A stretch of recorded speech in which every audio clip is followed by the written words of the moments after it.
Hello, I'm Lynda Kinkade in for Halagarani, live from the CNN Centre. This is The World Right Now.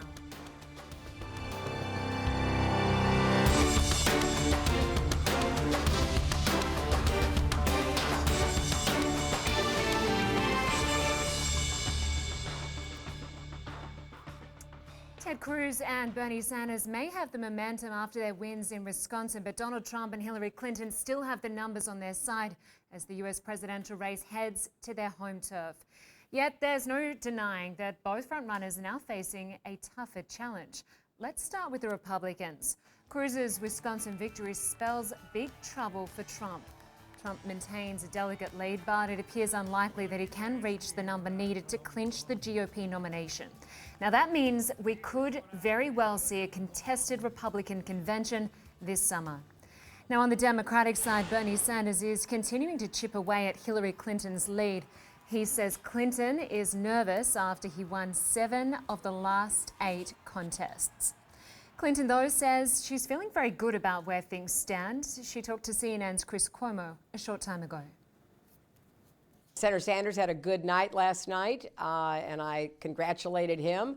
But if you look at the numbers, I'm still considerably ahead in both the popular vote and, most importantly, the delegate count. So I'm feeling very good about where we are, and we're excited to be campaigning in New York, and then it'll be on to Pennsylvania and other states. He knew what the rules were when he decided to run for president, but most importantly, I think we will reach whatever number is required. We're going to continue to acquire delegates and add to our total. I have more delegates than he does in a broader margin than President Obama had over me at this time in 2008. So I think we're doing well.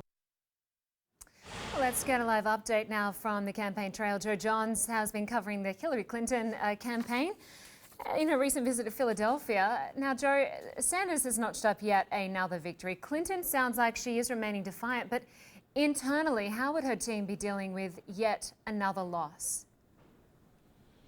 Very aggressively, Linda, I think. But it's interesting, they're doing it with a bit of panache, if you will. They have used language like disqualifying him before New York, knocking him out of the box. They've suggested they want to defeat him and then they want to unify the party. That's sort of their 3-point plan. But the fact of the matter is there's a new Quinnipiac poll out that suggests a 6-point difference in New York between Bernie Sanders and Hillary Clinton. And that is very different from just a week ago where there was a 12-point difference. So there's some suggestion of tightening in the race in the Empire State. Also, it's interesting to hear Hillary Clinton's own words here on the campaign trail in this room just a little while ago.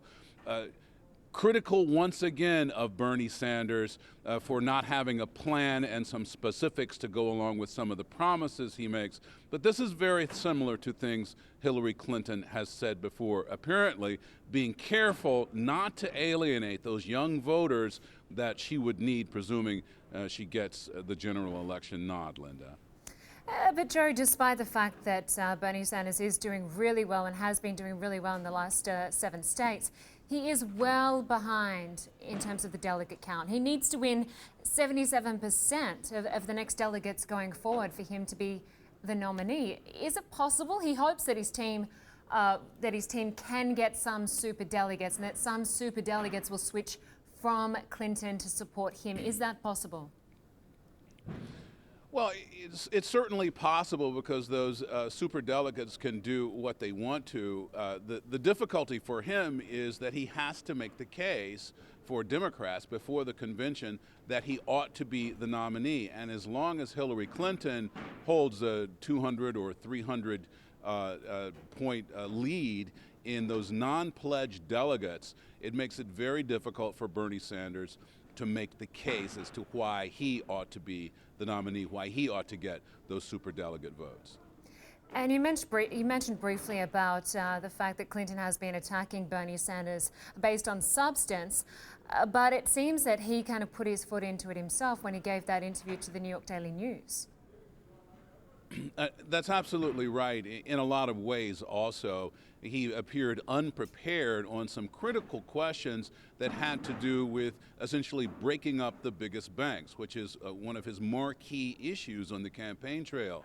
When he was asked about the legalities of that, which laws would apply to, say, prosecuting people on Wall Street, or what would happen if a plan to break up the banks actually went into the courts, he really did not have an answer. And so the Hillary Clinton campaign has seized on that. They've taken a transcript, the entire transcript, in fact, of the interview with the New York Daily News editorial board, and essentially sent it around in emails, including a fundraising email. So they think this is powerful information for Democratic voters as they make the choice for New York and some of these other final states in the primaries.